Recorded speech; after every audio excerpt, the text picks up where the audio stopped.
ప్రభునందు ప్రియ సహోదరి సహోదరులారా, మన ప్రభువును రక్షకుడైన యేసుక్రీస్తు నామమున ఈ ఉదయకాలం చేరి వచ్చిన మీకందరికీ, దేవుని సేవకులకు, పెద్దలకు హృదయపూర్వక శుభములు అలాగే వందనాలు తెలియజేస్తున్నాం. ఈ దినాల్లో దేవుని వాక్యాన్ని మీ మధ్య అందించడానికి ప్రేమతో ఆహ్వానించిన స్థానిక సంఘానికి, బాధ్యులైన పెద్దలకు, దేవుని సేవకులకు హృదయపూర్వక కృతజ్ఞతలు తెలియజేస్తున్నాను. ఈ ప్రాంతానికి నేను మంగళగిరికి మొదట, కానీ ఈ ప్రాంతానికైతే మొదటిసారి కాదు. గుంటూరు పరిసర ప్రాంతాలు, కృష్ణా పరిసర ప్రాంతాలు నేను వచ్చి వెళ్ళాను, కానీ మంగళగిరి ఇదే ప్రథమం. ప్రేమతో ఆహ్వానించిన ప్రియులకు హృదయపూర్వక కృతజ్ఞతలు తెలియజేస్తున్నాను. దేవుని వాక్యాన్ని చదువుకుందాం. దానికంటే ముందుగా నన్ను గురించిన క్లుప్త పరిచయం. మొదటిసారి కాబట్టి నా పేరు ఎబెనెజర్ పవిత్రన్. కర్నూలు జిల్లా ఎమ్మిగనూరులో నేను దేవుని సేవ చేస్తూ ఉన్నాను. 1993 సంవత్సరం మే 21వ తారీఖున గలతీ పత్రిక 5వ అధ్యాయం 1వ వచనం మీద ఒక దైవ సేవకుడు మాట్లాడుతూ ఉండగా,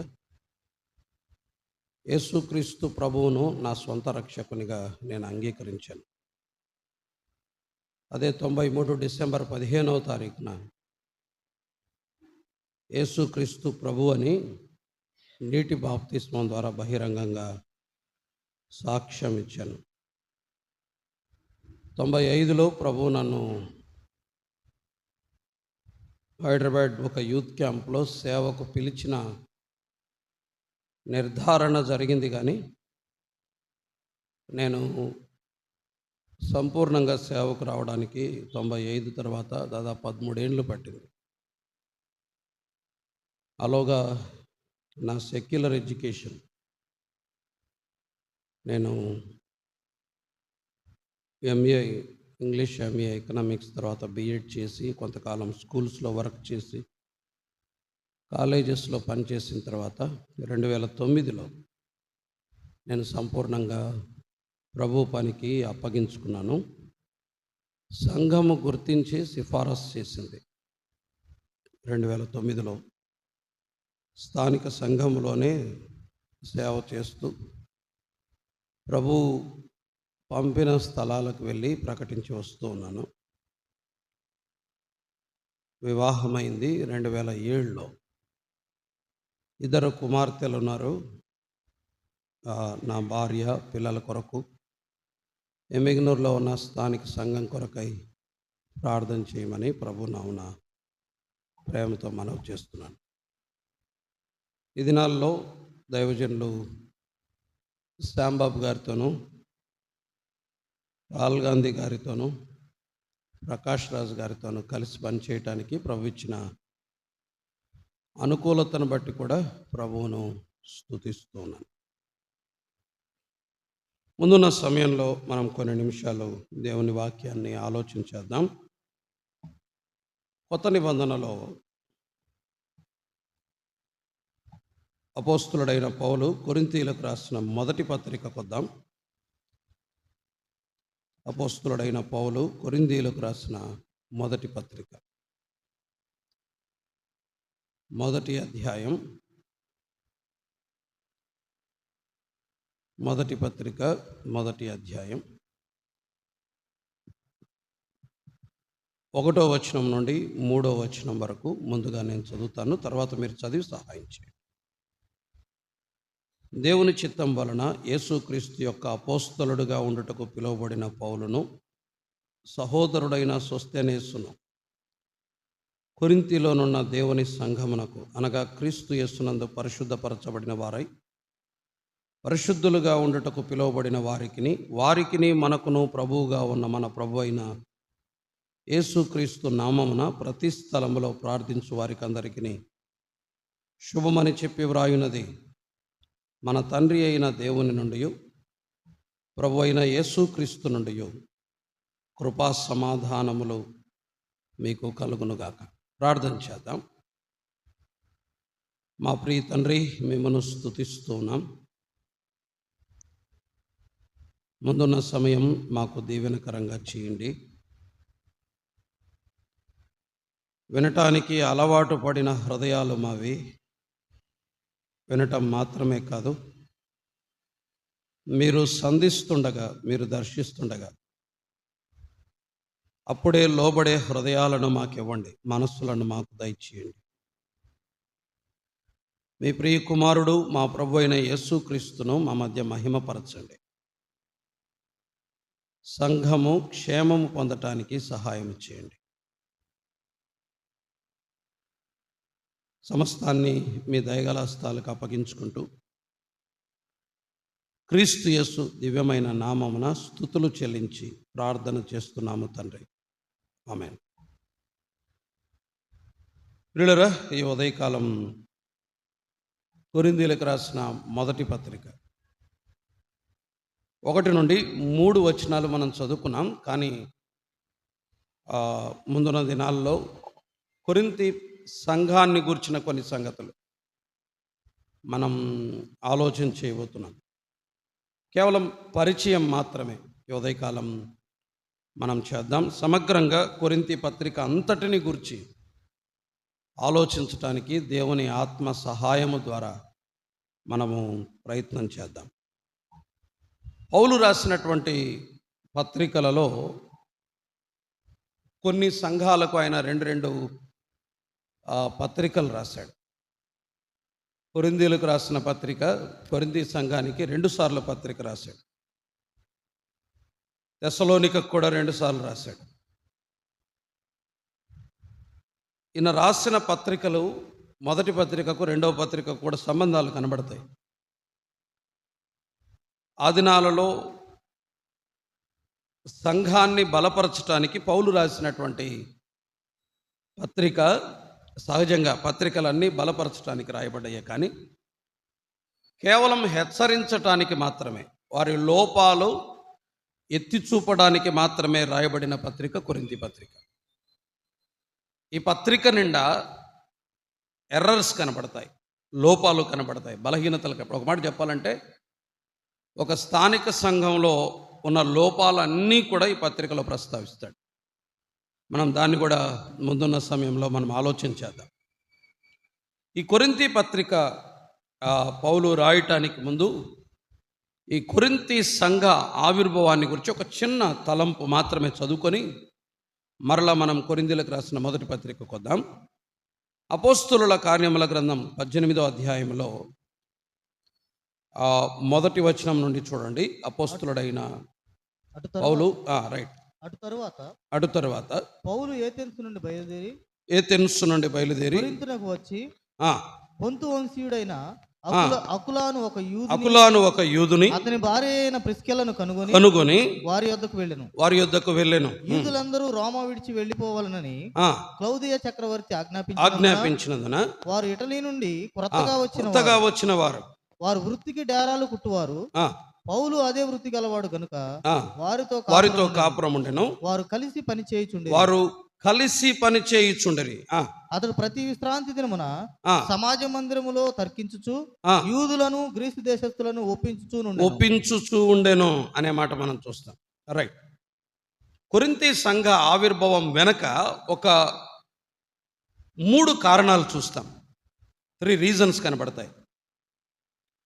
మీరు 16వ అధ్యాయం నుండి మీరు గమనించండి. అపోస్తల కార్యాల 16వ అధ్యాయం నుండి యూరప్కు, అనగా మాసిదోనియా ప్రాంతానికి స్వార్థ ప్రకటించమని ప్రభు పౌలును బలవంతం చేసినప్పుడు ఆయన ఆసియాకు వెళ్ళాలనుకున్నాడు. దేవుని ఆత్మ వెళ్ళనీయల. ఆ రోజుల్లో దేవుని సేవ ఆత్మ నడిపింపు మేరకు జరిగేది. దేవుని ఆత్మ వారిని వెళ్ళనీయకపోతే వారు ఆగిపోయారు. మళ్ళా వెళ్ళటానికి ప్రయత్నం చేశాడు. మళ్ళా దేవుని ఆత్మ వెళ్ళనీయల. ఆత్మ ఆధారిత, ఆత్మ నడిపింపు కలిగిన పరిచర్య నేటి దినాల్లో మనం భూతద్దం పెట్టి పరిశీలించాలేమో.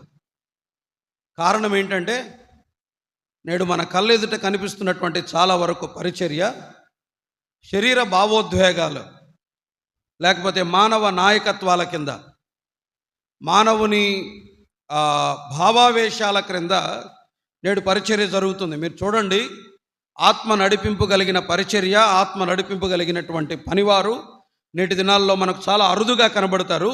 వాళ్ళు అప్పుడే బయటపడతారు, మనకు అర్థమైపోతారు ఇతను ఆత్మ నడిపింపు కలిగిన వాడు అని. పౌలు దేవుని ఆత్మ వారిని వెళ్ళనీయలేదు, 2 సార్లు వెళ్ళనీయలేదు, ఒక్కసారి ఎస్ అని చెప్పాడు. ఆయన ఆ ఎస్ అని చెప్పింది యూరప్కే, మాసిదోనియా ప్రాంతానికి. మాసిదోనియా ప్రాంతంలో పరిచర్య ప్రారంభించిన తర్వాత ఫిలిప్పీ మొదలు ఈ ప్రాంతం అంతటి వరకు పౌలు శ్రమల గుండా వెళ్ళాడు. ఒక భక్తుడు రాస్తాడు, ఫిలిప్పీలో చాలా దెబ్బలు కొట్టారు పౌలుని. పౌలు శరీరం మీద దెబ్బలు మానక ముందే మళ్ళీ దెబ్బలు పడేవట. పౌలు శరీరం వీపు వెనకాల దెబ్బలు మానక ముందే మళ్ళీ దెబ్బలు పడేవట. గాయాలు పూర్తిగా నయము కాకముందే మళ్ళీ దెబ్బలు తినేవాడట. ఈడ్చుకెళ్ళిన సందర్భాలు ఉన్నాయి, చాలా దెబ్బలు కొట్టిన సందర్భాలు ఉన్నాయి. వారి గాయాలను కడిగి అని ఉంటుంది జైలు అధికారి. వారి గాయాలను కడిగాడంటే రాత్రంతా గాయాల నుండి రక్తం స్రవించింటది, నీరు స్రవించింటది. అక్కడి నుండి వారు పరిచర్య మానలా. జ్వరాలకే ముసుగుదని పడుకునే రకాలు మనం, కానీ వారి పరిచర్య మానలా. తీవ్రమైన దెబ్బలు, తీవ్రమైన అవమానం కూడా ఆయన పరిచర్య చేసుకుంటూ వచ్చాడు. ఫిలిప్పీలో సంఘం ఏర్పడింది, తెస్సలోనికలో సంఘం ఏర్పడింది, బెరయలో కొంతమంది పరిశుద్ధులు ఉన్నారు. అటు నుండి ముందుకు వచ్చాడు, ఏథెన్స్ ప్రాంతానికి వచ్చాడు. ఏథెన్స్లో పౌలు చేసిన పరిచర్య చూడండి, ఒక మంచి మాట కనిపిస్తుంది. 17-16 అపోస్తల కార్యాలు 17-16. అప్పుడు అందరూ 17-16 అపోస్తల కార్యాలు. పౌలు ఏథెన్స్లో వారి కొరకు కనిపెట్టుకొని ఉండగా ఆ పట్టణము విగ్రహములతో నిండి ఉండుట చూసినందున అతని ఆత్మ పరితాపము పట్టలేకపోయాను అనుంది. ఏథెన్స్ అన్నది చాలా ప్రమాదకరమైన స్థలం. అరేయోపగు సభ దగ్గర నిలబడ్డాడు పౌలు, వెరీ డేంజరస్ ప్లేస్. ఆ పరిస్థితిని చూచి ఆత్మ పరితాపం పట్టలేకపోయింది పౌలుకు. 17వ నేను చదివినటువంటి బెస్ట్ మెసేజెస్లో ఇదొక వర్తమానం.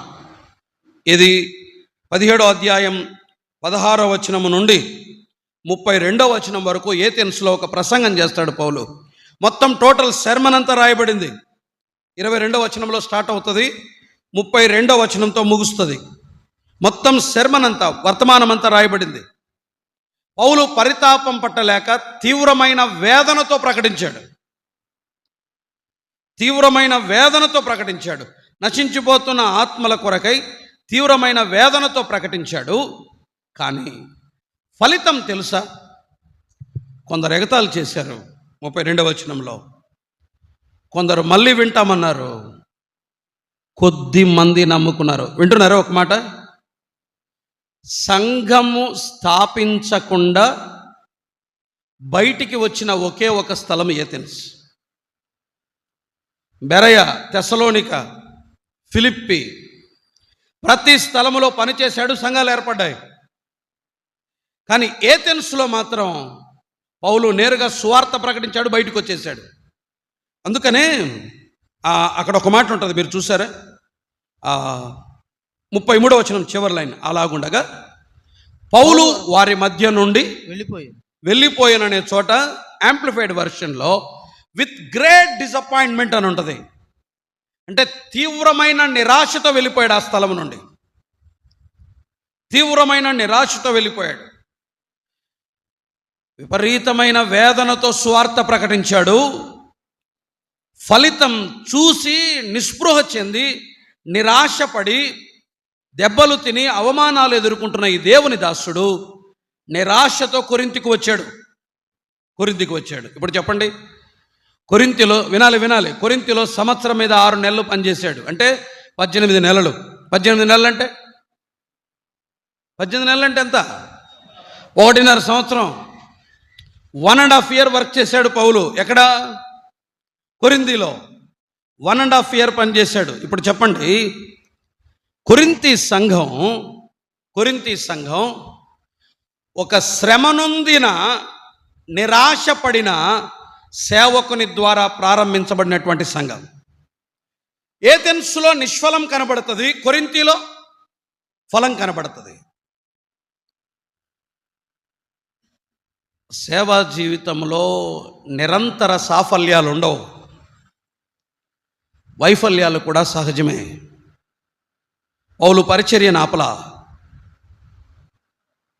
లూకా సువార్త 5వ అధ్యాయంలో పేతురు, తిప్పకర్లేదు, ఊరక జ్ఞాపకం చేస్తున్నాను, 1 నుండి 9 వరకు చదవండి. వలలు వేయడానికి వెళ్ళాడు, రాత్రంతా పడ్డాడు, ప్రయాసపడ్డాడు, ఫలితం దొరకలేదు. ఉదయాన్నే లేచి ఆయన అక్కడ మళ్ళీ ఏం చేస్తా ఉన్నాడు? వలలు బాగు చేసుకుంటున్నాడు. వలలు ఎందుకు బాగు చేసుకున్నాడు? మళ్ళీ రేపు ప్రయత్నం చేద్దాం, మళ్ళీ ఓడిపోయాడు అనుకోండి, మళ్ళీ రేపు ప్రయత్నం చేద్దాం. వైఫల్యాల మధ్యలో విడిచిపోయేది కాదు సేవ. నార్త్ ఇండియాకు పోయి కొంతమంది, నేను ఎగతాళి చేయట్లేదు కానీ, పాపం వారు శ్రమలను ఎదుర్కోలేక చాలా ఇబ్బంది పడి వెనక్కి వచ్చిన వారు కొద్దిమంది ఉన్నారు. ఒకరిద్దరు, అంతకంటే ఎక్కువ కాదు. కానీ వైఫల్యాల మధ్య కష్టమైన నష్టమైన పని చేస్తున్నటువంటి చాలామంది నమ్మకమైన దేవుని సేవకులు కూడా ఉన్నారు. ప్రియులారా, ఒక నిరాశపడిన నిస్పృహ చెందిన ఒక దైవ సేవకుడు ప్రారంభించినటువంటి సంఘమే కొరింథీ సంఘం. సేవ నిరాశ మధ్య, శ్రమల మధ్య జరిగేది. పరిచర్య అన్నది నిరాశల మధ్య, శ్రమల మధ్య, వైఫల్యాల మధ్య నిర్మించబడేది పరిచర్య. ఏ సంఘమైనా, ఏ సేవ అయినా. సుఖాల మధ్య సేవ వర్ధిల్లదు, సుఖాల మధ్య సంఘాలు స్థాపించబడలేదు. సంఘాల ఆవిర్భావం వెనకాల నమ్మకమైన, శ్రమపడిన, గాయము పొందిన, నిరాశలు ఎదుర్కొన్న, వైఫల్యాలు అనుభవించిన అనేక మంది సేవకుల ప్రయాస ఉంది. ఏ సంఘము ఓవర్ నైట్ నిర్మించబడలేదు. సో మచ్ యాగని, చాలా వేదన ఉంది, చాలా బాధ ఉంది. వాటి మధ్య కొరింథీ సంఘం ప్రారంభించబడింది. ఇప్పుడు చెప్పండి, కొరింథీ సంఘ ఆవిర్భావం వెనకాల ఒక శ్రమ నొందిన సేవకుడు ఉన్నాడు. సుఖపడిన సేవకుడు కాదు సుమా, ఒక శ్రమ నొందిన సేవకుడు ఉన్నాడు. మొదటిది. రెండవది చూడండి, 18వ అధ్యాయం 2వ వచనం. యూదులందరూ రోమా విడిచి వెళ్ళి 18వ అధ్యాయం 3వ వచనం చూడండి. వారు వృత్తికి డేరాలు కుట్టువారు. ఎవరు? అకుల ప్రిస్కిల్లాలు. పౌలు అదే వృత్తి గలవాడు కనుక వారితో కాపురం ఉండెను. వారు కలిసి పని చేయుచుండిరి అనే మాట ఉంటుంది. వారు కలిసి పని చేయుచుండిరి. ఎవరు? అకుల ప్రిస్కిల్లాలు. వింటున్నారా? నేను ఇంకా వర్తమానంలోనికి రాలేదు. అకుల ప్రిస్కిల్లాలు కలిసి పని చేశారు పౌలుతో. వీళ్ళు ఎక్కడి నుండి వచ్చారు? 5వ వచనం. ఎక్కడ? యూదులందరూ రోమా విడిచి వెళ్ళిపోవాలని క్లౌదియా చక్రవర్తి ఆజ్ఞాపించాడు. వారు ఇటలీ నుండి కొత్తగా వచ్చిన వారు, బలవంతంగా నెట్టివేయబడిన వారు వీరు. అకుల ప్రిస్కిల్లాలు, ఏ కపుల్, ఏ ఫ్యామిలీ. బలవంతంగా రోమాలో ఉండొద్దని నెట్టివేయబడిన కుటుంబం వీరు కొరింథీకి వచ్చారు. మీరు వింటున్నారా? నిరాశ పొందిన సేవకుడు కొరింథీకి వస్తున్నాడని తెలిసి దానికంటే ముందు బలవంతంగా తీసుకొని వచ్చాడు ఒక కుటుంబాన్ని. ఎవరి కోసం? పౌలు కొరకే. అది వారికి తెలీదు. క్లౌదియా చక్రవర్తి ఆజ్ఞాపిస్తే రోమా విడిచిపెట్టి వెళ్ళిపోవాలని అకుల ప్రిస్కిల్లాలు రోమా నుండి కొరింథీకి వచ్చారు. ఎందుకు తెస్సలోనిక వెళ్ళలా? ఎందుకు ఫిలిప్పి వెళ్ళలా? ఎందుకు మరో ప్రాంతానికి వెళ్ళలా? ఎందుకు ఎఫెస్సుకు వెళ్ళలా? ఎక్కడికి వచ్చారు? కొరింథీకి వచ్చారు. ఎవరికి ముందే? పౌలు కంటే ముందే వచ్చారు వారు. ఎందుకు తీసుకొచ్చాడు దేవుడు? పౌలు కొరకే. నిరాశలో నిస్పృహలో ఉన్న ఈ దైవజనుని కొరకై ఒక కుటుంబాన్ని దేవుడు సిద్ధంగా పెట్టాడు. వీరు కూడా బలవంతంగా నెట్టివేయబడ్డవారు. ఇప్పుడు ఈ నిరాశ పొందిన దేవుని సేవకుడు, నెట్టివేయబడినటువంటి ఈ కుటుంబం కొరింథీలో ఎంతకాలం కలిసి పనిచేసింది? 18 నెలలు. ఇప్పుడు చెప్పండి, కొరింథీ సంఘ ఆవిర్భావము వెనక 2 శ్రమనొందిన కుటుంబాలు కలిసి పనిచేశాయి. కలిసి పనిచేయగా ఏర్పడిన సంఘం అది. మనం ఎంతకాలం కలిసి ఉంటాం చెప్పండి? బంధువులు 3 రోజులు వస్తే 4వ రోజుకు మన ముఖాలు మారుతాయి. 1 వీక్ అంటే ఇంక పూర్తి తేడా కొడుతుంది. నెల అంటే రకరకాల శబ్దాలు వినబడతాయి, భరించలేము. ఈ రోజుల్లో మనకు వాష్రూమ్స్ ఉన్నాయి, అటాచ్డ్ బెడ్రూమ్స్ ఉన్నాయి, హాల్ ఉంటుంది, కిచెన్ ఉంటుంది, 4 బెడ్రూమ్స్ ఉన్న ఫ్లాట్లు ఉన్నాయి, 5 బెడ్రూమ్స్ ఉన్న ఫ్లాట్స్ ఉన్నాయి. ఆనాడు ఒక నూతన జంట, ఒక దైవజనుడు ఒకే స్థలంలో 18 నెలలు కలిసి ఉన్నారు.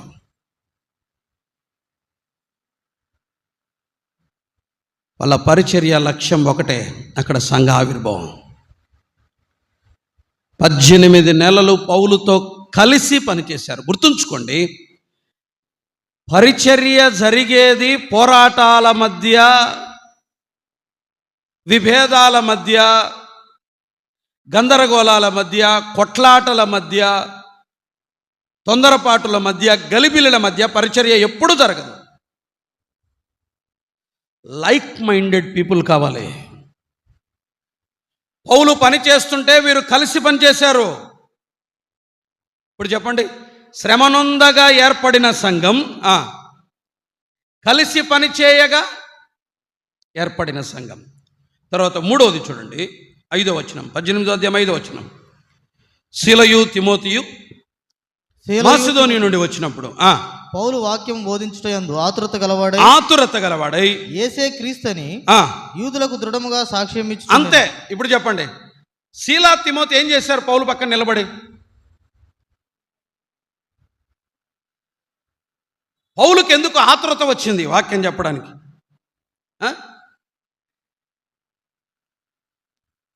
చెప్పండి. పౌలుకు ఎందుకు ఆతురత వచ్చింది? అంతవరకు ఆతురత లేదు, ఇప్పుడు ఆతురత వచ్చింది. ఎందుకని? గట్టిగా బ్రదర్ ఫ్యాన్ ఆఫ్ చేస్తారా? నాకు వినపడంలా. పర్లేదు, నాకు చెమట వచ్చినా పర్లేదు, నా ఫ్యాన్ ఒకటి ఆఫ్ చేయండి చాలు చాలు. పౌలు తిమోతి వచ్చిన తర్వాత పౌలుకి ఎందుకు ఆతురత వచ్చింది? సరే, నేను ఇంకొక మాట చెప్తాను. ఈయన ఆతురతో వాక్యం చెప్పడానికి వాళ్ళు ఏం చేశారు? నిలబడ్డారు పక్కలో, అంతే. మేము నిలబడతాం, నువ్వు చెయ్యన్నా. మేము నిలబడతాం, నువ్వు చెయ్యి. నీ పక్కలో ఉంటాం, నీ పక్కలో ఉంటాం. అవకాశాల కోసం ఎదురు చూడలే వాళ్ళు. పౌలు తర్వాత నెక్స్ట్ ఒకరోజు పౌలు నన్ను ప్రోత్సహిస్తాడు, పౌలు ఒకరోజు నెక్స్ట్ నన్ను లేపుతాడు. మీకు కూడా తెలుసా, ఆర్ఆర్కే మూర్తి గారు ఎప్పుడు చచ్చిపోతారని ఎదురు చూశాడంట ఒక ఆయన. నిజం, నేను చెప్తున్నాను, ఆయన పేరు కూడా తెలుసు నాకు. ఆర్ఆర్కే మూర్తి గారు ఎప్పుడు చనిపోతారని ఎదురు చూశాడంట ఆయన, ఒక ఆయన. ఎందుకోసం? అవకాశాల కోసం. అవకాశాల కోసం ఆర్ఆర్కే మూర్తి గారి మరణం వరకు ఎదురు చూశాడండి. విచిత్రం చెప్పమంటారా? ఆర్ఆర్కే మూర్తి గారి కంటే ఆయనే ముందు చనిపోయాడు. ట్రూ, నాకు తెలుసు, 2 పేర్లు తెలుసు నాకు.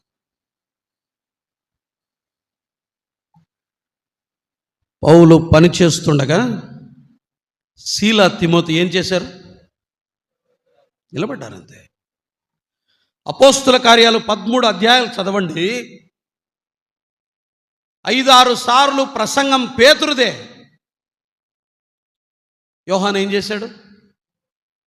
వాస్తవానికి యోహాను ఎవరు? యేసు ప్రేమించిన శిష్యుడు, యేసు రొమ్మున ఆనుకున్నవాడు. పేతురు ప్రసంగిస్తుండగా పక్కన నిలబడ్డాడు. యోగ్యుడైన, వరము కలిగిన, చక్కగా పనిచేయగలిగిన ఒక వ్యక్తి పనిచేస్తున్నప్పుడు పక్కన నిలబడే వాళ్ళు కావాలి, అంతే. సీనియర్ మోస్ట్ బర్నబా, పౌలును బయటికి తెచ్చినవాడు బర్నబా, నిలబెట్టి ప్రోత్సహించిన వాడు బర్నబా.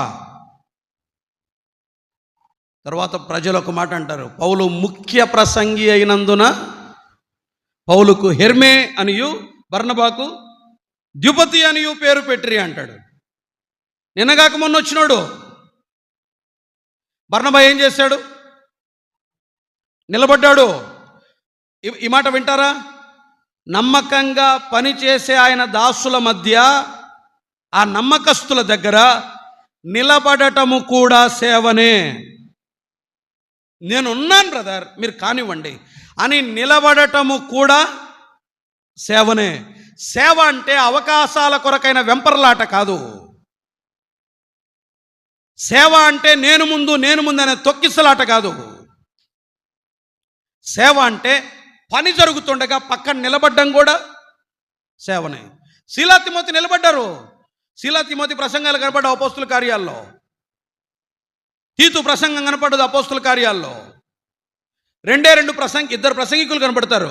మొదటి 13 అధ్యాయాలు 12 అధ్యాయాలు పేతురు, 13 నుండి 26 అధ్యాయాలు పౌలు, అంతే. ఇద్దరే ప్రసంగికులు. మిగిలిన వాళ్ళు ఏం చేశారు? ఎవరెవరు ఉన్నారు? లూకా ఉన్నాడు, వైద్యుడు, డాక్టర్. మరణము వరకు నమ్మకంగా వెంబడించాడు. 2వ పత్రికలో రాస్తాడు, తిమోతి రాసిన 2వ పత్రికలో. లూకా మాత్రమే నా యొద్ద ఉన్నాడు. జీవితకాలం మౌనంగా, నెమ్మదిగా పౌలును వెంబడించిన వాడు లూకా. వాజ్ ఎ డాక్టర్, వైద్య విద్య తెలిసినవాడు, గ్రీక్లో పండితుడు. లూకా సువార్త గ్రీక్లో అత్యంత అందమైన సువార్తట. క్లాసికల్ లిటరేచర్ లూకా సువార్త. న్యూ టెస్టిమెంట్ అంతట్లో కూడా బ్యూటిఫుల్ గ్రీక్ లిటరేచర్ వాడింది లూకా సువార్తలోనే. అంత పండితుడు లూకా. నిలబడ్డాడు వెనకాల. పని జరిగితే చాలు బ్రదర్, ఎవరు చేస్తేమి. ఏం కావాలి? పని జరగాలి. అలాంటి సహకారులు కూడగా ఏర్పడిన సంఘమే కొరింథీ. 3 విషయాలు చెప్పాను. 1, శ్రమలలో నుండి పుట్టిన సంఘం, కలిసి పని చేయగా పుట్టిన సంఘం, సహకరించిన వారు ప్రక్కన నిలబడగా ఏర్పడిన సంఘం. మళ్ళీ చెప్తున్నాను, నాడైనా నేడైనా దేవుని కొలతలు, సూత్రాలు, ప్రమాణాలు మారవు. సేవ, పరిచర్య సంఘాలు దేంట్లో పుడతాయి? శ్రమల మధ్యనే పుడతాయి, సుఖాల మధ్య కాదు సుమా. 2, ఐక్యత మధ్య పుట్టేది. నమ్మకస్తులు కలిసి పనిచేయగా ఏర్పడేది సంఘం, సేవ, జరిగేది పరిచర్య. 3వది, యోగ్యులైన వారు పక్కన నిలబడినప్పుడు, సహకరించినప్పుడు ఏర్పడేది సంఘం. పరిచర్యకు సూత్రాలు ఇవే. పౌలు ప్రసంగిస్తుండగా నిలబడే యోగ్యులు కావాలి. చక్కగా ఉపయోగపడుతున్న వారు, నమ్మకస్తులైన వారు, యోగ్యులైన వారు మాట్లాడుతున్నప్పుడు ప్రక్కన నిలబడండి. అది కూడా సేవనే, అది కూడా పరిచర్యే. యేసుక్రీస్తు ప్రభు పక్కన 12 శిష్యులు ఏం చేశారు? స్టూడ్ దేర్, నిలబడ్డారు అంతే.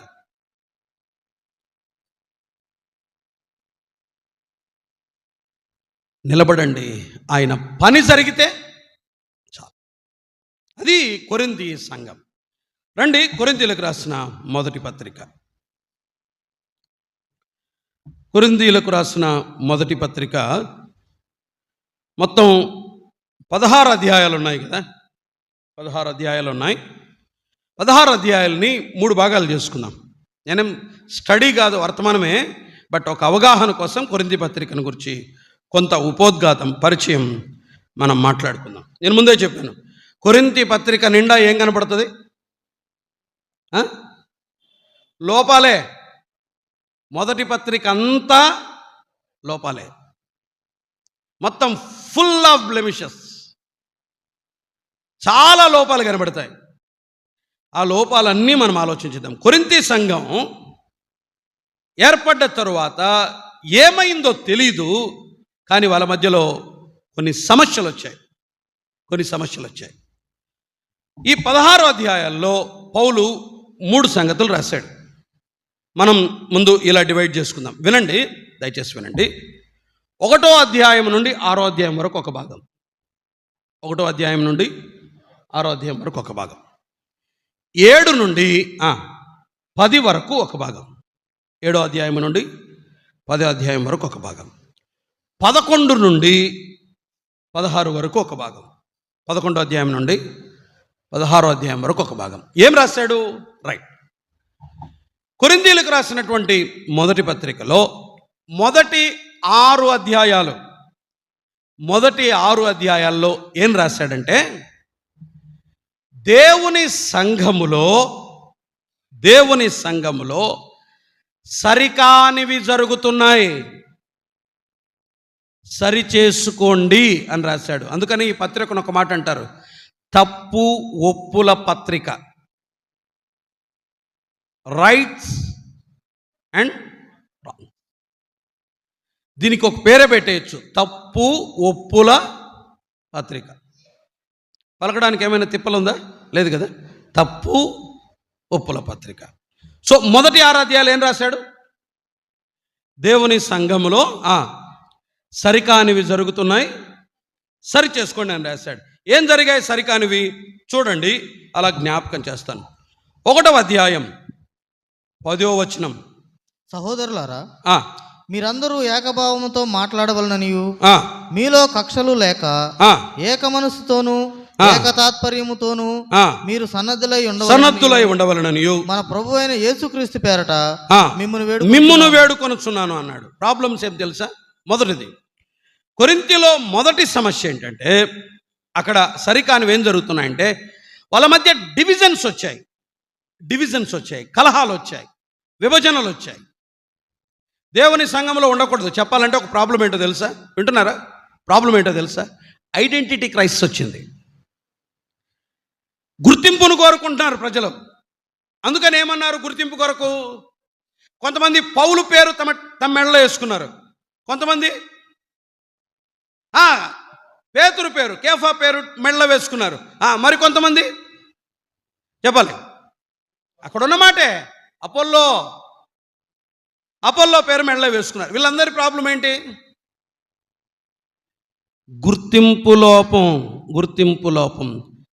గుర్తింపు లోపముతో ఆ సంఘం బాధపడింది. ఐడెంటిటీ క్రైసిస్ ఇది, బ్లెమిషెస్ ఇన్ దేర్ ఐడెంటిటీ. వారు గుర్తింపు కొరకై వెంపర్లాడారు, కొట్టుకున్నారు. ఒక రకంగా చెప్పాలంటే చాలా తీవ్రమైనటువంటి సమస్యలు వచ్చాయి వారి మధ్యలో. మీకు ఇది అర్థం కావాలని ఒక బెస్ట్ ఎగ్జాంపుల్ చెప్తాను. ఒక పెద్ద సినీ హీరో మూవీ రిలీజ్ అయినప్పుడు ఫ్లెక్సీలు కడతారు, చూసారా? రైట్. ఆ ఫ్లెక్సీలో ఎవరెవరు ఉంటారు? హీరో ఉంటాడు, హీరో కంటే పెద్ద మొక్కలు కనబడుతుంటాయి. ఎవరివి? ఈ ఫ్లెక్సీ వేయించిన వాళ్ళవే. ఏంటి వాళ్ళ ప్రాబ్లం తెలుసా? వాళ్ళ ఆశ తమను గుర్తించమని. ఆ గుర్తింపు కొరకు ఎవరిని వాడుకుంటారు? నా ఒక్కడి ఫ్లెక్సీ వేస్తే నన్ను ఎవడు చూస్తాడు? నా ఒక్కడిది ఫ్లెక్సీ వేయించానండి, మేము మంగళగిరి ఎంట్రన్స్లోనే నా ఫ్లెక్సీ వేయించాను, ఎవడు చూస్తాను నన్ను? ఎవడురా వీడు అనుకుంటారు కదా. అదే ఒక ఫేమస్ పర్సనాలిటీ ఫ్లెక్సీలో పెట్టి పక్కన పెట్టాను అనుకోండి, ఏమనుకుంటారు? ఓ మనోడు పలానికి వాడికి సంబంధించినాడు అని.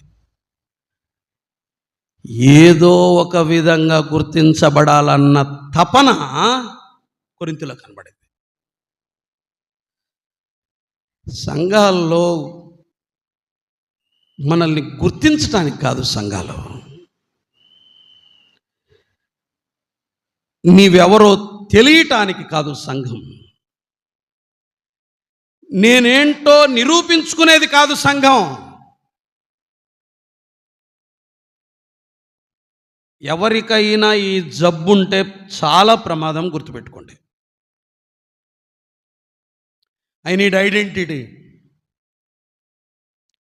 నాకు గుర్తింపు కావాలి అని. నేను ఈ మధ్యలో ఒకటి రాసుకున్నాను కవిత.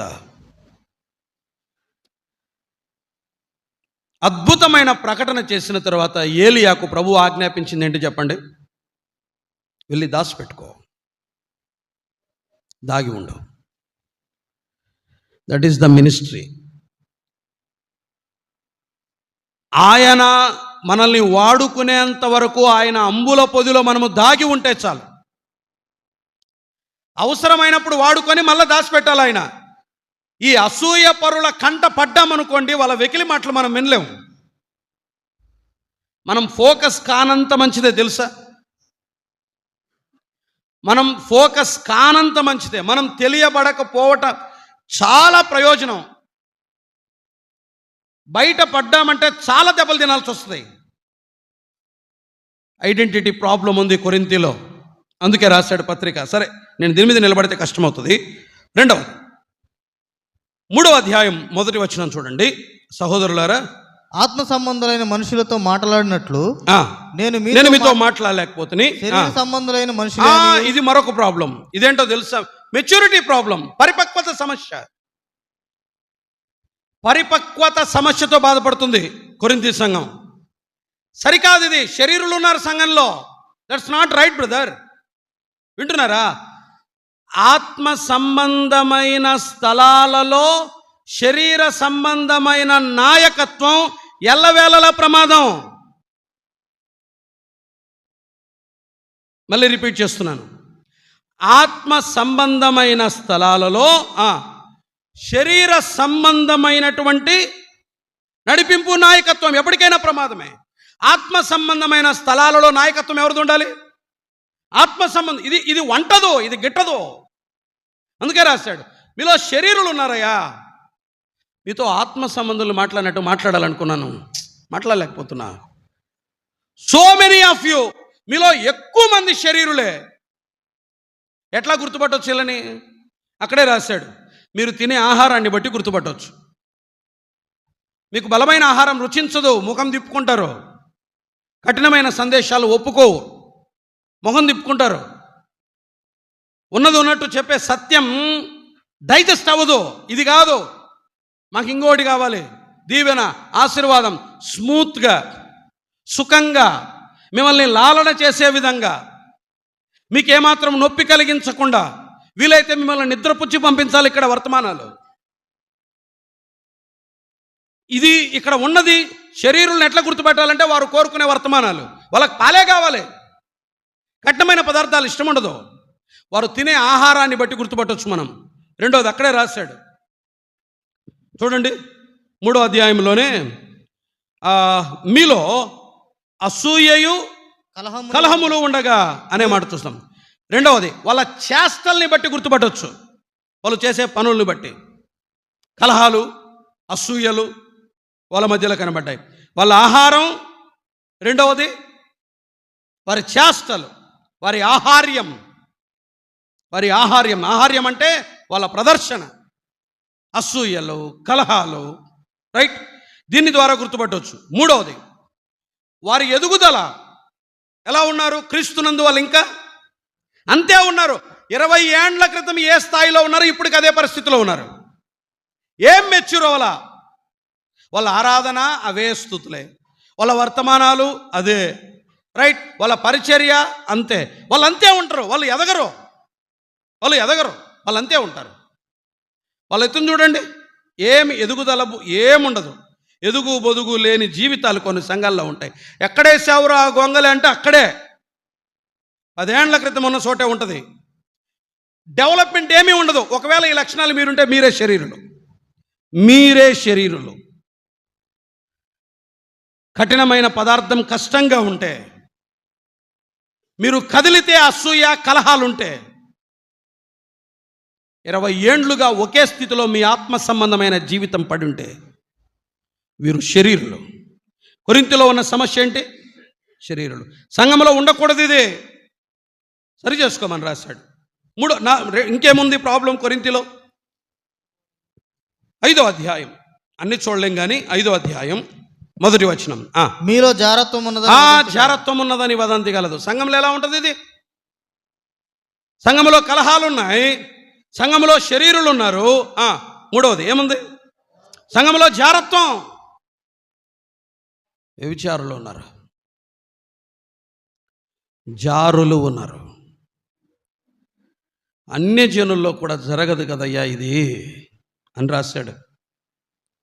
అన్యుల్లో కూడా జరగదు కదా ఇది దుష్కార్యం. మీ మధ్య ఎలా ఉంది? దేవుని సంఘములో పరిశుద్ధత లేదు. ఇంకొక దారుణం చెప్పమంటారా? ఆ వ్యక్తి సంఘాన్ని నడిపించే వాళ్ళల్లో ఒకడు ఈ జారత్వం చేస్తున్నవాడు. తన తండ్రి భార్యతో పాపం చేసిన వాడు సంఘాన్ని ఏలుబడి చేశాడు. కొరింథీ సంఘంలో సంఘములో పరిశుద్ధత లేదు. 6వ అధ్యాయం 1వ వచనం. మీలో ఒకరికి మరి ఒకరి మీద వ్యాజ్యం ఉన్నప్పుడు వాడు పరిశుద్ధత లేదు. రైట్. వాళ్ళ మధ్య వివాదాలు ఉన్నాయి, కోర్టు తగాదాలు ఉన్నాయి. అన్యుల దగ్గరికి వెళ్ళి మాకు తీర్పు తీర్చండి అని అడుగుతున్నారు. ఇవి ఉండకూడదు. ఇప్పుడు చెప్పండి ఏమేమి ఉన్నాయి కొరింథీలో? మొదటిది కలహాలు ఉన్నాయి, శరీరులు ఉన్నారు, జారత్వం ఉంది, వ్యాజ్యాలు ఉన్నాయి, కోర్టు తగాదాలు ఉన్నాయి. ఇవి దేవుని సంఘంలో ఉండకూడదు అయ్యా. సరికానివి జరుగుతున్నాయి, ఏం చెప్పాడు? సరి చేసుకోండి అని రాశాడు. సరికానివి జరుగుతున్నాయి, సరి చేసుకోండి అని రాశాడు. ఇప్పుడు చెప్పండి, సంఘంలో ఏమి జరగాలి? సరిచేయబడటం జరగాలి. వీరు సరి అయ్యారా? చూడండి 2వ పత్రిక, పౌలు కొరింథీయులకు రాసిన 2వ పత్రిక 7వ అధ్యాయం 9వ వచనం, లేకపోతే 8వ వచనం నుండి 7-8. నేను వ్రాసిన పత్రిక వలన మిమ్మును దుఃఖపెట్టినందున విచారపడను. విచారము కలిగినను ఆ పత్రిక మిమ్మును స్వల్పకాలము మట్టుకే దుఃఖపెట్టనని తెలుసుకొని ఉన్నాను.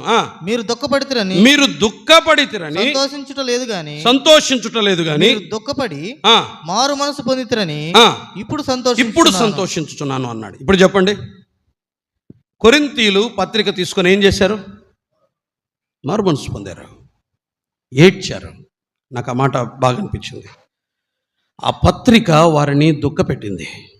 వారు ఏడ్చారు, వారి కన్నీళ్లు విడిచారు. ఒక మాట అడగమంటారా?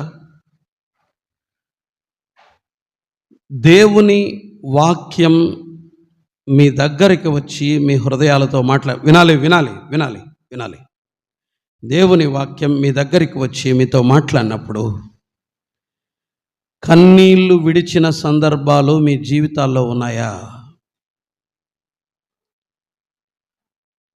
ఈ మధ్య దినాల్లో దేవుని వాక్యము దగ్గర మీ హృదయాలు దుఃఖపడిన సందర్భాలు ఈ మధ్య దినాల్లో ఉన్నాయా?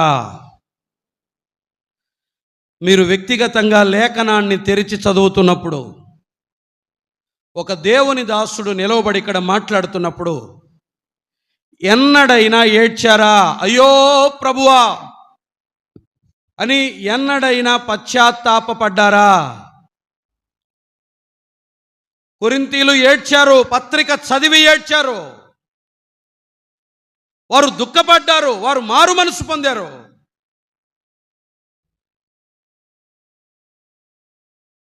దేవుని వాక్యం వినపడుతున్నప్పుడు అంగీకరించే మెత్తని హృదయాలు కావాలి. యోషియాకు దినవృత్తాంతాలు 2వ గ్రంథం 34వ అధ్యాయంలో గ్రంథము దొరికితే ఆ శాస్త్రి చదివి వినిపించినప్పుడు రాజైన యోషియా తన వస్త్రాన్ని చింపుకొని ఏడ్చాడు. వర్తమానం కాదు, పుస్తకం చదివి ఏడ్చాడు. మెత్తని మనస్సు కలిగిన వాడవై అని ప్రభువే అన్నాడు. కుష్ఠవ్యాధిగ్రస్తత తెలుసు కదా మీకు.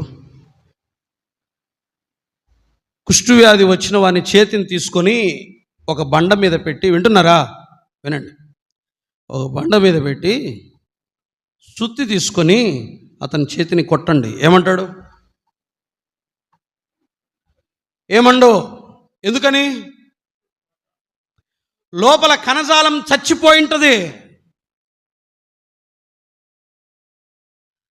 డెడ్ సెల్స్ ఉంటాయి లోపల. దేవుని వాక్యం అనే సుత్తి మన హృదయాల దగ్గరికి వచ్చి కొడుతున్నా, మన హృదయాలలో దేవుని వాక్యానికి ఎలాంటి స్పందన లేదంటే spiritually you are dead, we are dead, మనం చచ్చిపోయాం.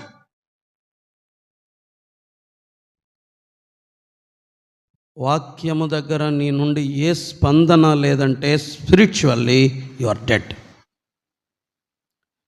సిన్స్ సో లాంగ్, చాలా కాలము నుండి వాక్యానికి నీ ప్రతిస్పందన ఏమీ కాకపోతే spiritually you are dead. That is the most dangerous thing అది. అందుకే నా ప్రశ్న, వాక్యానికి స్పందించే మెత్తని హృదయాలైన మనవి. మొదటి 6 అధ్యాయాలు ఏం రాశాడు చెప్పండి? సరికానివి జరుగుతున్నాయి సంఘములో, సరి చేసుకోండి అని రాశాడు. నెక్స్ట్ 7వ అధ్యాయం మొదలు 10వ అధ్యాయం వరకు, 7వ అధ్యాయం మొదలు 10వ అధ్యాయం వరకు చూడండి ఏం కనబడుతుందో. 7వ అధ్యాయం మొదటి వచనం చూస్తారా? ప్రియులారా, 7:1 కొరింథీ మొదటి పత్రిక 7:1, మీరు రాసిన వాటి విషయం అని అన్నాడు. చాలు చాలు చాలు. అంటే వీళ్ళు ఏం చేశారు? కొన్ని చెప్పాలి. వీరు ఏం చేశారు? కొన్ని రాశారు. వీళ్ళు కొన్ని రాశారు. ఎవరు రాశారు చెప్పాలి? కొరింథీయులు రాశారు. ఎవరికి రాశారు? పౌలుకు రాశారు. ఏం రాశారో తెలుసా? విగ్రహార్పితమైనది తినొచ్చా లేదా. తర్వాత ఏం రాశారు? పెళ్ళి చేసుకోవచ్చా లేదా. ఇవే వాళ్ళు రాసినవి. వరాలని గురించి రాశారు. చాలా రాశారులేండి. సరే, కొన్ని రాశారు. అంటే ఏవి సరి అయినవో ఏవి సరికానివో వారికి అర్థం కాల. అందుకని 7 నుండి 10 అధ్యాయాల్లో, వింటున్నారా, సరి అయినవేవో సరికానివేవో రాశాడు. 7 నుండి 10 అధ్యాయాలు ఏవి సరి అయినవో ఏవి సరికానివో రాశాడు. ఇది సరి అయింది, ఇది సరికానిది. రెండిటి మధ్య ఆ గీత గీసి చూపించాడు. మనమేమి చెప్పండి, కొంచెం అటు ఇటు నో ప్రాబ్లం బ్రదర్, ఏదైతేనేమి మనకి, ఏదైతేనేమి. నేను ఒక మాట అడుగుతాను, సత్యానికి అసత్యానికి మధ్య ఎంత వ్యత్యాసం ఉంటుంది? ఒక సన్నని గీత అంతే, ఒక సన్నని గీత. ఆ గీత గీయాల్సింది ఎవరు చెప్పండి? దేవుని సంఘం. దేవుని సంఘములో ఆ వ్యత్యాసం ఉండాలి. సత్యమేదో అసత్యమేదో, కీడేదో మేలేదో, నీతి ఏదో దుర్నీతి ఏదో, పాపమేదో పరిశుద్ధత ఏదో, ఖచ్చితమైన గీత దేవుని సంఘములో ప్రజలకు తేటగా కనబడాలి.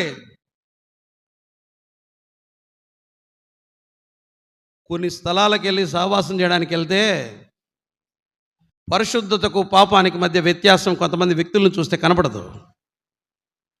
సత్యానికి అసత్యానికి మధ్య వ్యత్యాసం కనబడదు. నీతికి దుర్నీతికి మధ్య వ్యత్యాసం కనబడదు. ప్రత్యేకత లేని సంఘాలు, వేరు కాని సంఘాలు. అసలు సంఘం అంటేనే ఎక్లీషియా. ఎక్లీషియా అంటే ఏంటి చెప్పండి? బయటికి పిలువబడింది, వేరయ్యింది, విభజించబడింది, లోకములో నుండి వేరై బయటికి వచ్చింది. ఇక్కడ అసత్యం ఎలా ఉంటుంది, ఇక్కడ పాపం ఎలా ఉంటుంది, అదే రాశాడు. ఎక్కడ? 7 నుండి 10 అధ్యాయాలు.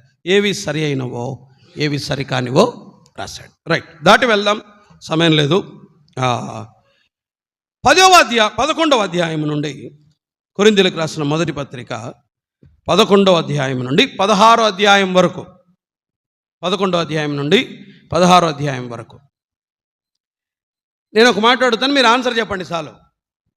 దేవుని సంఘములో రొట్టె విరుచు కూడిక సరి అయిందా కాదా? సరి అయింది. Bread breaking correct. 12వ అధ్యాయంలో దేవుని సంఘములో కృపావరాలు మంచివే కాదా? మంచివే. 13, 14 అధ్యాయంలో దేవుని సంఘములో కూడి రావటం మంచిదే కాదా? మంచిదే. 15వ అధ్యాయంలో దేవుని సంఘములో సిద్ధాంతాలు కాదు, ఒకే సిద్ధాంతం అంతే. సిద్ధాంతము మంచిదా కాదా? మరి ఎందుకు రాశాడు 16 అధ్యాయాలు? సరి అయినవే కానీ సరికాని విధానాల్లో చేస్తున్నారు, సరి చేసుకోండి అని రాశాడు. అర్థమైందా నా మాట? భాష అర్థమైందా? సరి అయినవే చేస్తున్నారు కానీ అనుసరించే విధానం సరి అయింది కాదు. రొట్టె విరుచు కూడికకు కూడి వస్తున్నారు, ఏమున్నాయి? భేదాభిప్రాయాలు ఉన్నాయి, పోటీలు ఉన్నాయి, ఏకత్వం లేదు, ఆత్మ పరిశీలన లేదు, అయోగ్యులుగా పాత్ర తీసుకుంటున్నారు, అసమాధానంతో పాత్రలో చేస్తున్నారు. రొట్టె విరుచు కూడిక మంచిదే, బట్ విధానం సరి అయింది కాదు. అదే రాశాడు 11వ అధ్యాయంలో. బాబు, రొట్టె విరుచు కూడిక మంచిదే, మీరు మంచి పనే చేస్తున్నారు, but the pattern, the way of you worshipping, మీరు ఆరాధించే విధానం, మీరు ఆచరించే విధానం, దట్స్ నాట్ రైట్. మీరు రొట్టె విరుచు కూడికకు కూడి వస్తున్నప్పుడు ఆత్మ పరిశీలన చేసుకొని రావాలి, అలా రావట్లా. విభేదాలు లేకుండా రావాలి, అలా రావట్లా. సమాధానంతో కూడి రావాలి, అలా రావట్లా. సరి చేసుకోండి అయ్యా అని రాశాడు 11వ అధ్యాయం. సరి అయిందే, విధానం సరి అయింది కాదు అని 11వ అధ్యాయంలో రాశాడు. 12వ అధ్యాయంలో ఏముంది చెప్పండి? కొరింథీ మొదటి పత్రిక 12వ అధ్యాయంలో ఏమున్నాయి? కృపావరాలు మంచివే కదా? మంచివే. వరాలు వింటున్నారా? వరాలు స్వీయ ప్రదర్శన సాధనాలు కాదు. వరాలు స్వీయ ప్రదర్శన సాధనాలు కాదు. నేనేంటో నిరూపించుకోవడానికి కాదు నాకు ఇవ్వబడిన వరం. మరి వరాలు ఎందుకు? సంఘ ప్రయోజన సాధనాలు, అందరి ప్రయోజనము కొరకై. 12వ అధ్యాయంలో అన్నాడు అన్నమాట. అందరి ప్రయోజనము కొరకై, అందరి మేలు కొరకై. చూడండి 7వ వచనం. అయినను అందరి ప్రయోజనము కొరకు ప్రతివానికి ఆత్మ ప్రత్యక్షత అనుగ్రహించబడుతున్నది. అందరి ప్రయోజనం కొరకై. వరాలు ఎందుకు చెప్పండి? వరాలు ఎందుకు? అందరి ప్రయోజనం కొరకు. అందరంటే ఎవరికి? బట్ మన వరాలేంటి చెప్పండి? మన వరాలేంటి? మీకు అర్థం కాలేదా? మీరు చెప్పకపోతే అర్థం కాలేదని ఇటువైపు చూడండి, నా వైపు చూడండి. వరాలు అందరి ప్రయోజనం కొరకు. మరి ఇక్కడ ఏం జరుగుతుంది కొరింథీలో? అమ్మా, కొరింథీలో ఏం జరుగుతుంది? ఎవరి ప్రయోజనం కొరకు వరం చెప్పాలి? స్వీయ ప్రయోజనం, నా ప్రయోజనం, స్వప్రయోజనం. వరం స్వప్రయోజనం కొరకు కాదు. వరం స్వప్రయోజనం కొరకు కాదు. వరం సంఘ ప్రయోజనం కోసం. హలో వింటున్నారు ఒక మాట? నాకంటే ఎక్కువ వాడతాడు. తర్వాత ఒక ఆయన వస్తాడు, హలో హలో హలో హలో అంటానే ఉంటాడు. చూడండి, మైక్ చెక్, హలో హలో అంటాడు. తర్వాత వస్తాడు, ఈరోజు అది మధ్యాహ్నం వినబడుతుంది మీకు, అది నాదే, హలో హలో అంటానే ఉంటాడు ఆయన. రైట్, మీరు మధ్యాహ్నం వింటారు ఎక్కువ పదం. రైట్, నేను కూడా అంటున్నాను హలో అని, నాదే అది. ఆయన లాగేసుకున్నాడు. రైట్, హలో వినండి, హలో ఒక మాట వినండి. వరం దేవుని సంఘ ప్రయోజనం కొరకు. యథార్థంగా ఒక మాట చెప్పండి, నీకు ఇవ్వబడిన వరం ఎవరి ప్రయోజనార్థమై? నువ్వే ఆలోచించి. రైట్, 13, 14 అధ్యాయాల్లో కూడి వస్తున్నారు కానీ పోటీలు ఉన్నాయి. సరి అయింది కాదు అన్న. 15వ అధ్యాయంలో సిద్ధాంతం ఉంది, కానీ యేసుక్రీస్తు పునరుత్థానం మీద వారికి సరైన అవగాహన లేదు. సరి చేసుకోండి అని రాశాడు. ఇప్పుడు చెప్పండి, 11వ అధ్యాయం నుండి 16వ అధ్యాయం వరకు సరి అయినవే కానీ సరికాని విధానాల్లో చేస్తున్నారు, సరి చేసుకోండి అని రాశాడు. 3 ముక్కలు చెప్పండి. 16 అధ్యాయాలు 1 కాదు, మొదటి 6 అధ్యాయాలు. సరికానివి జరుగుతున్నాయి దేవుని సంఘములో, సరి చేసుకోండి అని రాశాడు. 7 నుండి 10 అధ్యాయాలు సరి అయినవేవో సరికానివేవో జాగ్రత్తగా వివేచించండి, తెలుసుకోండి అని రాశాడు. 11 నుండి 16 అధ్యాయాలు సరి అయినవే జరుగుతున్నాయి, సరికాని విధానాల్లో మీరు చేస్తున్నారు, సరి చేసుకోండి అని రాశాడు. ఇప్పుడు చెప్పండి, కొరింథీ పత్రిక ఎందుకు రాశాడు? సరి ఈ సభలు ఎందుకు? మరి సరి చేసుకోవడానికి వచ్చి నేనే బ్రదర్ నన్నే టార్గెట్ చేశారు. నాకే అంటే మరి నీకే కుర్చీలకా, ఫ్యాన్లకా, గోడలకా, నీకే, నిన్నుద్దేశించే ఏమవ్వాలి? సరి అవ్వాలి, సరి చేయబడాలి. అందుకే ఈ పత్రిక, అందుకే ఈ సభ, అందుకే దైవదాసులు, అందుకే కూడికలు, అందుకే కాపరులు, అందుకే ఉపదేశకులు. దేని కొరకు? సరి చేసుకోవటానికి. ఈ పత్రికే సరిచేసే పత్రిక. రైట్. ఒక 2-3 విషయాలు జ్ఞాపకం చేసి నేను వర్తమానాన్ని ముగించి దేవుని దాసులకు అప్పగిస్తాను. ఒక్క విషయం అంటే 1-2 విషయాలు. కొరింథీలో ఉన్నటువంటి ఈ సమస్యలన్నీ కూడా వీటికి 3 రకాల లక్షణాలు ఉన్నాయి. ఈ సమస్యలకి చూడండి.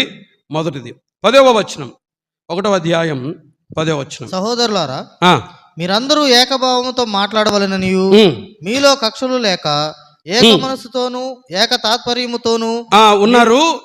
సో 12వ వచనంలో కేఫా వాణ్ణి అపోల్లో వాణ్ణి అన్నాడు. అంటే గుర్తింపు లోపం ఉంది మొదటి అధ్యాయంలో. 3వ అధ్యాయంలో పరిపక్వత లోపం ఉంది, వాళ్ళు ఇంకా శరీరులే, పసిబిడ్డలే అని అన్నాడు. 5వ అధ్యాయంలో పరిశుద్ధత విషయంలో లోపం ఉంది. 6వ అధ్యాయంలో సామరస్యం విషయంలో లోపం ఉంది. వింటున్నారా? సామరస్యం విషయంలో లోపం ఉంది. 11వ అధ్యాయంలో ఐక్యతలో లోపం ఉంది. 15వ అధ్యాయంలో సిద్ధాంతపరమైన విషయాల్లో లోపం ఉంది. నేను మళ్ళీ చెప్తున్నాను. 1 గుర్తింపు లోపం ఉంది. మొదటి అధ్యాయం వాళ్ళు యేసుక్రీస్తులో గుర్తించబడకుండా వ్యక్తుల్లో గుర్తించబడ్డారు. ఈ రోజుల్లో కులాలు, మతాలు వీటి ద్వారా గుర్తించబడుతున్నారులేండి, అది వేరే విషయం.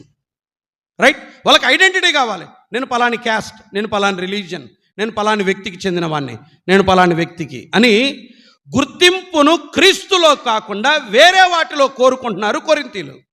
నాడున్నారు, నేడున్నారు. సో గుర్తింపు లోపం ఉంది కొరింథీ సంఘంలో. 2 పరిపక్వత లోపం ఉంది. సరైన ఎదుగుదల లేదు కొరింథీలో, ఇంకా చిన్నవారుగానే ఉన్నారు. 3వది పరిశుద్ధత లోపం ఉంది. 6వ అధ్యాయంలో సామరస్య లోపం ఉంది, వ్యాజ్యాలు ఉన్నాయి. 11వ అధ్యాయంలో ఐక్యత లోపం ఉంది. రైట్. 15వ అధ్యాయంలో సిద్ధాంతపరమైన లోపం ఉంది. ఈ లోపాలన్నీ సరిచేయడానికి పత్రిక రాశాడు. ఎప్పుడు ఈ లోపాలకు 3 లక్షణాలు ఉన్నాయి. అదే ఆ మాట చెప్పి నేను ముగిస్తాను అంతే. మొదటిది చూడండి, 10వ వచనం. సహోదరులారా, మీరందరూ ఏకభావంతో మాట్లాడవలననియు మీలో కక్షలు లేక ఏక మనసుతోను ఏక తాత్పర్యముతోను మీరు సన్నద్ధులై ఉండవలెననియు మన ప్రభు అయిన యేసుక్రీస్తు పేరట మిమ్మల్ని వేడుకొనుచున్నాను. 11వ వచనం. నా సహోదరులారా, మీలో కలహములు కలవని. కలవు అన్నాడా? కలగబోతున్నాయన్నాడా? ఉండేవి అన్నాడా? కలవు అన్నాడు. ఇప్పుడు చెప్పండి, ఈ సమస్యలన్నీ వినాలి. ఈ సమస్యలన్నీ ప్రస్తుత సమస్యల, నిన్నటి సమస్యల, రేపటి సమస్యల? ప్రజెంట్ ప్రాబ్లమ్స్ ఇవి ప్రస్తుత సమస్యలు. ఎప్పటి నుంచే పేరబెట్టుకున్నారు వాళ్ళు, సరి చేసుకోవాలా? ఎప్పుడో రాశారు పౌలుకి వాళ్ళలో ఈ లోపాలు ఉన్నాయని. పౌలు పత్రిక రాసిన సమయానికి కూడా అట్లే ఉన్నారు. 20 ఏండ్ల క్రితం ప్రారంభమైన సమస్య నేటికి సమస్య. అది ప్రస్తుత సమస్య, నిన్నటి సమస్య కాదు. 30 ఏండ్ల క్రితం ఒక సమస్య సంఘంలో వచ్చింది, 30 ఏండ్ల తర్వాత నేటికి ఉంది. ప్రస్తుత సమస్యలు ఇవే. ఎప్పుడు మారుతాయి? ఎప్పుడు మారాలి? ఒక సమస్య ఉంది మన దగ్గర, వినాలి. ఒక సమస్య ఉంది మన దగ్గర, ఎన్నేళ్ల నుండి ఉంది? ఈ మాట ఉంటే ఎంత బాగుంటుంది? ఒకప్పుడు ఇలా ఉండేవాళ్ళమన్నా అనే మాట ఉంటే ఎంత బాగుంటుంది? లేదల్లా 30 ఏండ్ల నుండి అన్నా ఇదే ప్రాబ్లం, ప్రస్తుత సమస్య. ఎప్పుడు మానుకునేది? యోసేపు అన్నలు మారారు, వాళ్ళలో లోపాలు సరిచేయబడ్డాయి. మారిన అన్నల్ని చూశాడు యోసేపు. కొరింథీయులు మారారు, 2వ పత్రికలో కొరింథీయులు మారారు. అనేక మంది మారుతున్నారు, మారరా? 20 ఏండ్ల నుండి అదే సమస్యనా? 30 ఏండ్ల నుండి అదే సమస్యనా? మారరా? మారేది వద్దా? బోధిస్తూనే ఉన్నాం, మారం. చదువుతూనే ఉన్నాం, మారం. వింటూనే ఉన్నాం, మారం. అదే ప్రాబ్లం ఇంకా నేటికి ఈ రోజుకి అదే సమస్య తిష్ట వేసి కూర్చుంది మనలో. ఎప్పుడు మారాలి? కొరింథీలో సమస్యలు నిన్నటివి కాదు, రేపటివి కూడా కాదు, నేటివి 2. అదే మాట మరలా చదువుదామా? 11వ వచనం. నా సహోదరులారా, మీలో కలహములు కలవని మిమ్మల్ని గూర్చి క్లోయే ఇంటి వారి వలన నాకు తెలియవచ్చును. పౌలు ఎక్కడ ఉన్నాడు? ఎఫెసులో ఉన్నాడు. ఎక్కడికి పోయింది వీళ్ళ సమస్య? ఎఫెసుకు పోయింది. ఇప్పుడు ఇది రహస్యమైందా, బహిరంగమైపోయిందా సమస్య? బహిరంగమైపోయింది. ఇది లోపలే రహస్య సమస్య కాదు ఇప్పుడు. ఇదే సమస్య ఇప్పుడు. ఇది బహిరంగమైపోయింది. 4 గోడల మధ్య ఉండాల్సింది ఏమైపోయింది? బయటికి వెళ్ళిపోయింది. లోపలే దాచిపెట్టుకోవాల్సిన సమస్య బయటికి వెళ్ళిపోయింది. క్రైస్తవ్యాన్ని గురించి, సిద్ధాంతాలను గురించి వేదికలెక్కి టీవీ వేదికల మీద డిస్కషన్లు చేస్తున్నారు. విగ్రహార్పితమైనవి తినొచ్చా తినకూడదా? ఎక్కడ జరగాలి డిస్కషన్? సంఘం లోపల. ఎక్కడ చేశారు డిస్కషన్స్ వీళ్ళు? ఇవి వాళ్ళకేమర్థమవుతుంది? విగ్రహార్పితమైనది తినొచ్చు తినకూడదనే సంగతి వాళ్ళు వింటే వేరే రకంగా తీసుకుంటారు. ఇప్పుడు అదే పెద్ద వివాదం. అంటే మేము విగ్రహాలకు ఆరాధించినది మీరు తినరా? అది ఎక్కడ జరగాలి డిస్కషన్? అది త్రిత్వాన్ని గురించిన డిస్కషన్ ఎక్కడ జరగాలి? మన మధ్య. ఎక్కడ జరుగుతున్నాయి? అరే లోపలివి బయటికి వెళ్ళిపోయాయి. మనం కూడా టీవీ ఆన్ చేసుకొని చూస్తున్నా గంటల తరబడి అనా అదే ఆయన మరణానికి కారణం. లోపల చర్చించబడాల్సినవి టీవీ వేదికలెక్కి బైబిల్కి సంబంధించిన విషయాలు శరీరుల మధ్య చర్చిస్తే వాళ్ళకేమర్థమవుతుంది? 1వ అధ్యాయం 2వ అధ్యాయంలో అదే అన్నది. మొదటి పత్రికలో ఆత్మ సంబంధమైన సంగతులు ఆత్మ బయలుపరిస్తేనే అర్థమయ్యేది. ప్రకృతి సంబంధులకు ఏమర్థమవుతుంది? ఆత్మ సంబంధమైన విషయాలు అపార్థం చేయబడతాయి. అదే రాశాడు. గుర్తుంచుకోండి, దేవుని సంఘము లోపలి సమస్య లోపలే ఉండాలి. అది లోపలే పరిష్కృతం కావాలి, బయటికి పోకూడదు. బయటికి వెళ్తే అవమానం ఎవరికి? దేవునికి, సంఘానికి. ఒక యోగ్యులైన అనుభవం కలిగిన ఆత్మీయులు లోనికి పిలిపించుకొని ఇక్కడ చర్చించబడాలి, కానీ బయటికి వెళ్ళకూడదు. వీరి సమస్య బయటికి వెళ్ళిపోయింది.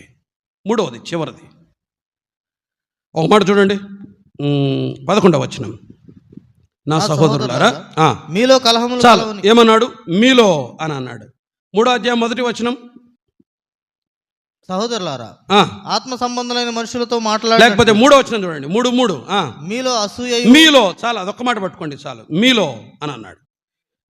5వ అధ్యాయం 1వ వచనం. మీలో జారత్వం అన్నాడు. 6వ అధ్యాయం 1వ వచనం. మీలో ఇంకా చాలా ఉన్నాయి, మీరు చదువుకోండి. చాలా ఉన్నాయి, చదువుకోండి. ఎక్కడున్నాయి ప్రాబ్లమ్స్? ఎక్కడున్నాయి? లోపలివే. బయట నుండి సమస్య వచ్చిందా? లోపల సమస్య వచ్చిందా? మీలోనే సమస్య. మనకు ఆర్ఎస్ఎస్, విహెచ్పి, బీజేపీ, బజరంగ దళ ద్వారా కాదు ప్రాబ్లం. సంఘానికి నువ్వే ఒక పెద్ద సమస్య. ఆర్ఎస్ఎస్ కంటే, విహెచ్పి వాళ్ళకంటే నువ్వు ఒక పెద్ద ప్రాబ్లం సంఘానికి. మీలో ఉన్నాయి సమస్యలు. ఇవి లోపలి సమస్యలు, బయట నుండి రావట్లా ప్రాబ్లమ్స్. సంఘాలు నేడు ఎదుర్కొంటున్న సమస్యలు బయటవే లోపలివే? లోపలివే. 20వ అధ్యాయంలో ఎఫెసీ పెద్దలు పిలిపించి పౌలు మాట్లాడినప్పుడు ఏమన్నాడు? మీలో నుండే తోడేళ్ళు బయటకు వస్తాయి. శిష్యులను చెప్పి వంకర మాటలు చెప్పి ఈడ్చుకొని పోయేవారు ఎక్కడి నుండి వస్తారు? మీలో నుండే వస్తారన్నారు. ఓ మాట చెప్పమంటారా? బయట ఉన్న ఆర్ఎస్ఎస్ వాళ్ళకంటే విహెచ్పి వాళ్ళకంటే అత్యంత ప్రమాదకరమైన మనుషులు మనలోనే ఉన్నారు. సమస్యలు వాళ్ళ నుండి కాదు, మనకి ఎక్కువ వచ్చేది ఎవరి నుండి? మనలోని వారి నుండే. మనం వాళ్ళను థ్రెట్ అనుకుంటున్నాం. ఒకవేళ ఎవరైనా ఉంటే నువ్వే పెద్ద థ్రెట్ సంఘానికి. మనలో మనమే చాలా పెద్ద ప్రమాదం. ఇప్పుడు చెప్పండి, సమస్య లోపలిదే బయటదా? బయట నుండి వస్తుందా, లోపల నుంచి వస్తుందా? సమస్య లోపల నుంచి వస్తుంది. ఇక్కడే ప్రాబ్లం, బయట నుంచి లేదు మనకు. ఇవన్నీ సరిచేయడానికి రాసిన పత్రికే కొరింథీ మొదటి పత్రిక. మిగిలిన విషయాలు ప్రభువు అనుకూలత ఇచ్చినప్పుడు మిగిలిన విషయాలు మనం వినటానికి ప్రయత్నం చేద్దాం. ఎన్ని విన్నాం? సంఘం ఏర్పాటుకు 3 కారణాలు చూసాం. 1, శ్రమలలో నుండి పుట్టింది, ఐక్యతలో నుండి పుట్టింది, సహకారములో నుండి పుట్టింది కొరింథీ సంఘం. 3 విషయాలు చూసాం. 16 అధ్యాయాలని 3 భాగాలు ఉన్నాయి. మొదటి 6 అధ్యాయాలు ఇదొకటి చెప్తే నేను అయిపోతుంది, నేను కింద కూర్చుంటాను. 1 నుంచి 6 అధ్యాయాలు ఏం రాశాడు? సరికానివి జరుగుతున్నాయి, సరి చేసుకోండి అని రాశాడు. 7 నుండి 10 అధ్యాయాలు సరి అయినవేవో సరికానివేవో అర్థమయ్యేటట్టు రాశాడు. Right, okay. 11 నుండి 16 సరి అయినవే జరుగుతున్నాయి, సరికాని విధానాల్లో జరుగుతున్నాయి, సరి చేసుకోండి అని రాశాడు. అల్టిమేట్గా సంఘానికి ఉండాల్సిన ఒక అతి ప్రాముఖ్యమైన లక్షణం ఏంటి చెప్పండి? సరి చేసుకోవడం. నీకు నాకు ఉండాల్సిన అతి ప్రాముఖ్యమైన లక్షణం ఏంటి చెప్పండి? సరి చేసుకోవడం. నాకు చెప్తావాను, ఏం నువ్వు అతీతుడివా? నేనేమైనా అతీతున్నా? మన పని ఏంటి? సరి చేసుకోవడం. సంఘంలో ఏం జరగాలి? సరి చేయబడ్డం జరగాలి. ఈ విషయాలు జ్ఞాపకం ఉంచుకొని సరి చేయబడ్డానికి ప్రభు తన కృప మనకు సమృద్ధిగా అనుగ్రహించునుగాక. Thank you.